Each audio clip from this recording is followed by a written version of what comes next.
Y todas las semanas en el Observador TV se abren las puertas del Ministerio de Diseño y está la arquitecta Gabriela Payares con nosotros. Un gusto recibirte, Gabriela. ¿Cómo estás, Jaime? Buen día. Un gusto que estés aquí. Y igualmente. Bueno, ¿el tema de hoy?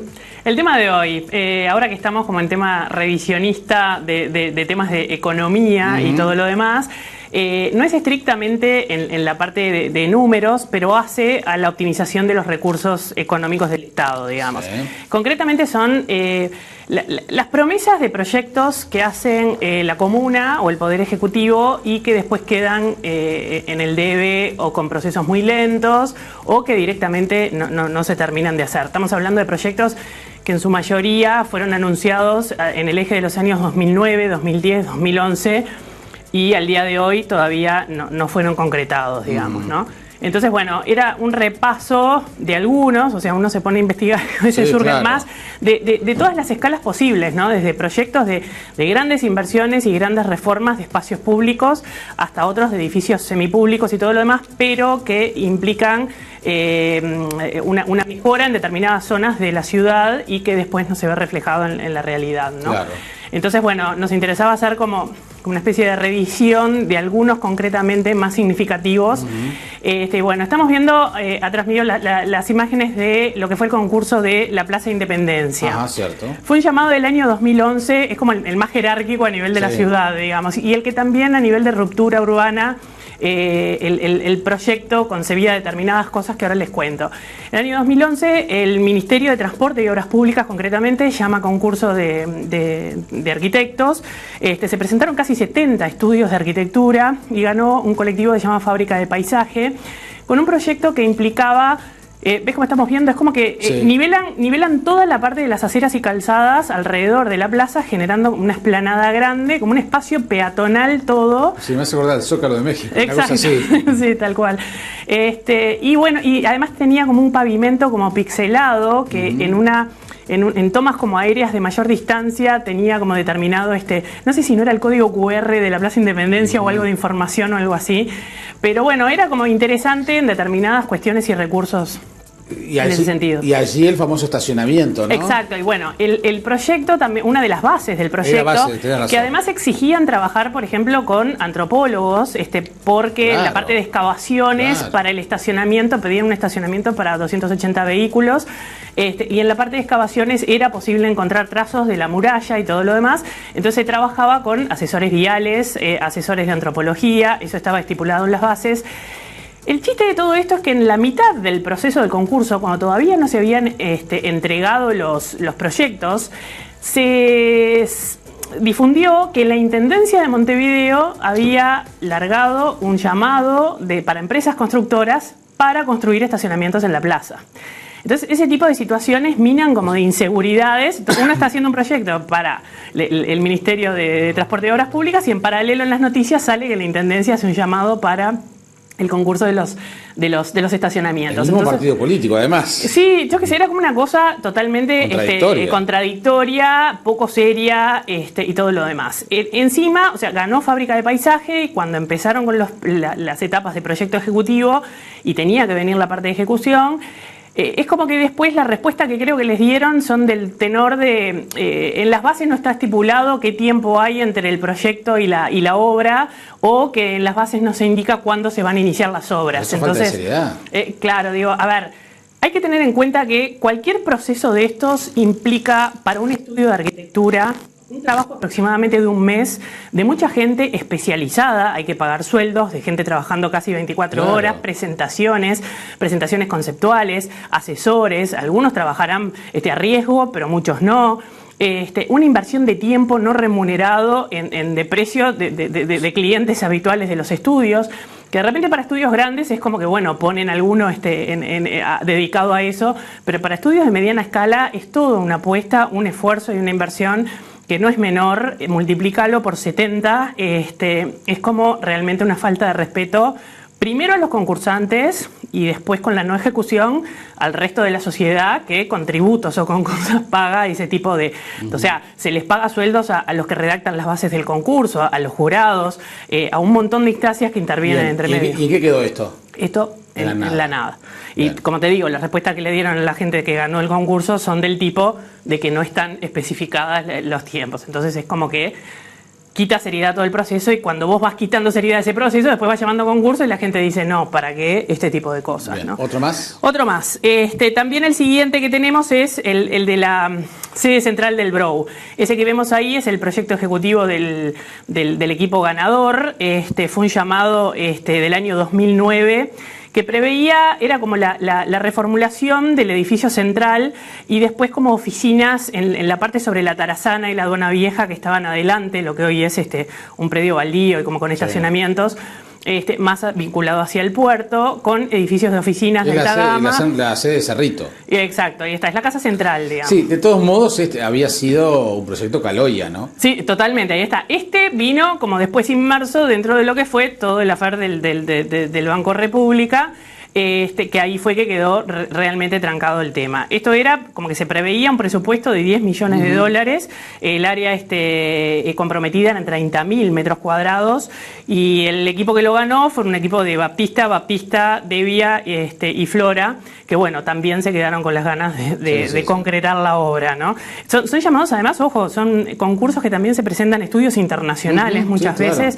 Y bueno, es hasta un tema de, además de todo lo anterior, hasta de imagen del país frente a ese tipo de situaciones, ¿no? Bien, seguimos. Otro que fue, sí fue del año pasado, pero por lo que era la escala de la intervención, ya como que tendría que haberse consolidado el tema.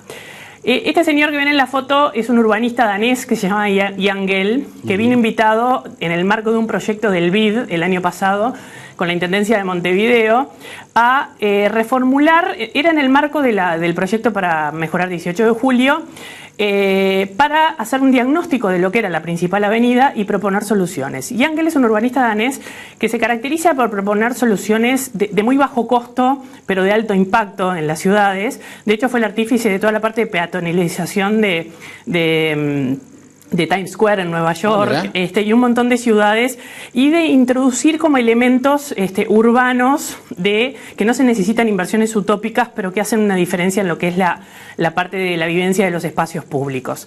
Y Jan Gehl estuvo hacia fines del año pasado, como por septiembre del año pasado, usaron equipos de Facultad de Arquitectura que relevaron 18 de julio con cronómetros en mano para ver cuántos ómnibus pasaban, si iban con gente o no, cuánta gente pasaba por determinado lugar, de qué edad, cuánto demoraban en cruzar una plaza o no. Esas son como herramientas de diagnóstico de cómo funciona un espacio urbano para dar soluciones para modificar ciertos comportamientos. Una plaza tú no la cruzas igual si no tiene árboles, si no tiene nada y hace calor y hay sol, que si hay árboles, pavimentos, asientos, vegetación y ese tipo de situaciones. El equipamiento urbano es como una herramienta que hasta podés manipular conductas en ese sentido, digamos. Y Jan Gehl domina todo eso, es un estudio que trabaja alrededor de todo el mundo con casos desde Latinoamérica y Argentina hasta Rusia y pasando por Estados Unidos. Y presentó un proyecto concreto. Entonces la idea era, él venía, armaban un diagnóstico en su estudio, lo traían y lo presentaban en noviembre, que se hizo, y se empezaba a instrumentar a la brevedad. Yo estuve la otra vez en un almuerzo donde estaba Martínez, y a la hora de las preguntas le pregunté por el tema. Y bueno, y me dijo que sí, que se lo habían presentado, que estaba en determinada oficina de espacios públicos. Y bueno, estoy tratando de llamar a la oficina hace 2 semanas, no coincido con la principal. Eventualmente me voy a hacer con ese informe y lo voy a difundir. Bien. Pero el tema es, ¿qué pasa con esos proyectos? Que es una herramienta que está financiada por el BID, pero que después se dilata y quedan en el debe. Y como que bueno, no es la idea que sucedan ese tipo de situaciones. Bien, ¿no? otro más. Otro más, concurso de la Plaza de la Democracia o la Plaza de la Bandera. También fue un concurso que se hizo en el año 2011. Hubo una gran reforma hace un par de años. Sí, esta era como más a nivel como de paisajismo, digamos, del área esa perimetral. ¿Ves cómo ves el proyecto ganador? Era como una especie de gran rampa o explanada, que funcionaba como una especie de auditorio, como de cierto mirador hacia el poniente. Y bueno, nada, fue un proyecto ganador de los arquitectos Lecuna, Ru y Moreira. Y también como que quedó en la nada sin mayores explicaciones. Pese a que con la reforma del shopping se hizo una... Sí, la idea era potenciarlo justamente exacto. con eso. Por lo menos se pusieron bancos de plaza. Era una plaza que no tenía bancos, por ejemplo. Exacto. Mejoró bastante, pero a nivel como sin una atadura conceptual con respecto a la mejora del shopping. Como un puede y debe rendir más. Bueno, no deja de ser la peor esquina de Montevideo, esa por tránsito y buena cantidad de cosas. Exacto. Seguimos. Barrio de las Artes. Sí, también, perdón, son un desafío ese tipo de espacios que están como rodeados es como las plazas esas ahí enfrente a lo que era el ex edificio de gobierno, que son espacios flanqueados por mucha avenida, mucho tránsito y todo lo demás. ¿Cómo haces para que la gente se quede, digamos, y que funcionen? Barrio de las Artes. Esto fue una inauguración de la nada. Impresionante. Exacto, esto fue una de esas cosas que vienen con bombos y platillos al inicio de una gestión municipal de Ana Olivera. Estamos hablando del año 2010, justo. Fue terrible. Y bueno, y sale, ojo, esta información está al día de hoy en el portal de la Intendencia de Montevideo, con esa fecha. Que se lanzó el Barrio de las Artes aprovechando las instalaciones del Teatro Solís, de la Sala Verdi, del Ex Hotel Cervantes y todo lo demás, y la idea elogiable era dar herramientas para un recorrido, digamos, si vamos al caso, e instalar y propiciar la instalación de boliches, de gastronomía, de talleres de artistas, de casas de remates y todo lo demás. Y bueno, esa es una foto del día de hoy, más o menos, y a nivel de circuito, como que creo que tampoco... Pero además es glorioso cómo se inaugura la nada, ¿no? ¿Cómo se inaugura la nada? Porque aquella inauguración de Bombos y Platillos era la nada, era una cosa voluntarista. Sí, totalmente. Lo único bueno que funciona ahí es la Sala Verdi y nada más. A ver, de repente, o sea, las cosas puntuales funcionan. Lo que le falta, que es lo que hay cuando uno... Exacto, y el concepto de recorrido. No es Barrio de las Artes de que vos silvanes, como cuando vas a otras ciudades e hilvanás un recorrido y tenés, que es lo que no hay acá. Bien. Otro tema que no es menor, yo me puse a investigarlo el año pasado y es como una cosa, tema de kioscos de revistas que va hilvanado con el ordenamiento de la venta ambulante. Esa foto lo que eso también está, hay algunas que son ese tema fue abordado con el tema también de la revitalización de 18 de julio. Yo de hecho el año pasado hablé con Expert, el del Sindicato de Diarios y Revistas, que me dijo también por septiembre del año pasado que tenían ya proyectos definidos, estaban trabajando con la Intendencia para cambiar todos los kioscos y todo lo demás. Y al día de hoy los kioscos están exactamente igual, la parte de venta ambulante lo mismo. Y yo los conté más o menos y son desde Boulevard Artigas hasta la Plaza Independencia, hay unos 80 más o menos, que son 80 puntos que hacen, o sea, no es lo mismo tenerlos con buen diseño que no, digamos, ¿no? Y hacen a lo que es un equipamiento urbano crítico en la principal avenida, ¿no? Después si el kiosco, yo qué sé, incluso por tu casa o por la mía, no funciona tan bien, no es lo mismo que el que está en 18 de julio, digamos. Entonces, bueno, este tipo de cosas es como que... Puentes de vista callejeros también están como hilvanados con eso, implica también una movida desde social hasta económica hasta de posicionamiento de la gente, pero bueno, estaba enganchado con legales eso. E ilegales, porque vas a la peatonal Sarandí, te encontrás con que la mayoría son ilegales, exacto, lo sacan, después una semana vuelven y están así. Pero esas son cosas que de vuelta, uno mira en otras ciudades, y no hay que ir muy lejos a Buenos Aires, y lo logran hacer. Entonces digo, somos 3 millones de habitantes en una ciudad de la mitad, y que no se puedan organizar ese tipo de cosas es como increíble, ¿no? Bien. Es más, deberíamos funcionar a nivel de país como modelo para determinadas situaciones y lejos de eso estamos, ¿no? Otro tema también fue lo del hilvanado con el mismo proyecto, lo de la iluminación de 18 de julio, la idea era cambiarlos por columnas más altas, era también en el marco de un préstamo del BID, que se lanzó el año pasado, y bueno, y se colocaron unas columnas que tenían mucha más altura, con iluminación a 2 niveles, con iluminación más sustentable y todo lo demás. Y bueno, y se colocaron 2 o 3 en la parte de la universidad a modo de prueba.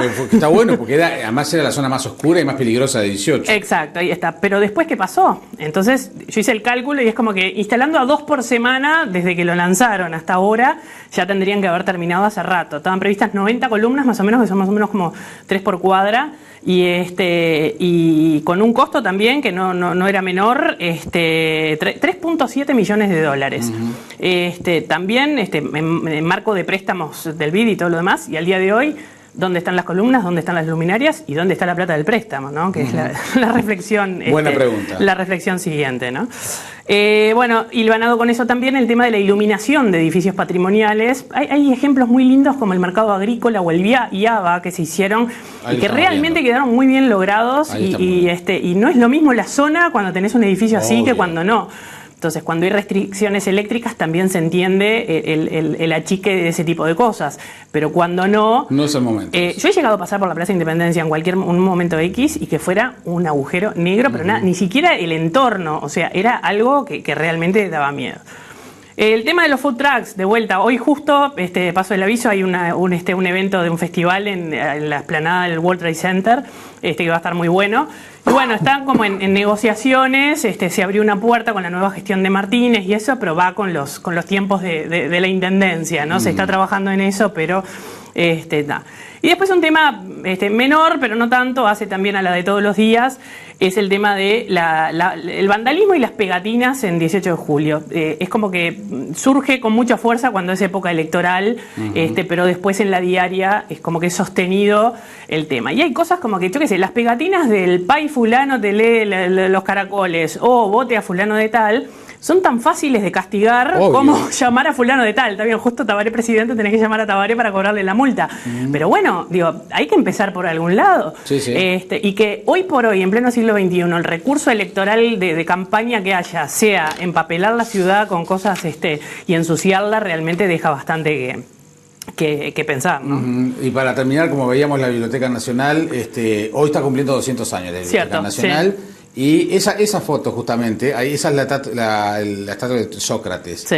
El otro día me escribía un escultor, tengo que avanzar un poquito más, pero doy el titular. Lograron sacar toda la pegatina, cosa que está muy bien. Pero esa estatua la pulieron, le sacaron toda una pátina fundamental para la escultura. Sí. Ahora está dorada. Está dorada. Sí. Y desde el punto de vista de los materiales, le sacaron lo que lo protege. Sí, el tema también a veces es cuando se hacen, que también es el criterio de conservación que a veces no hay. A veces hasta revoques de edificios clásicos, que el revoque de un edificio clásico no se pinta, se arena y se recupera, pero no se pinta, digamos.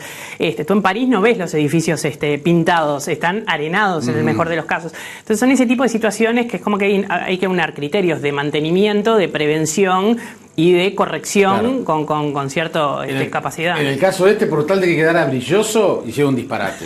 Los escultores están que trinan. Increíble, pero tengo que averiguar más información. Sí. Gabriela, un gusto. Un placer, Nos Jaime. encontramos la semana que viene. Que pasen muy bien.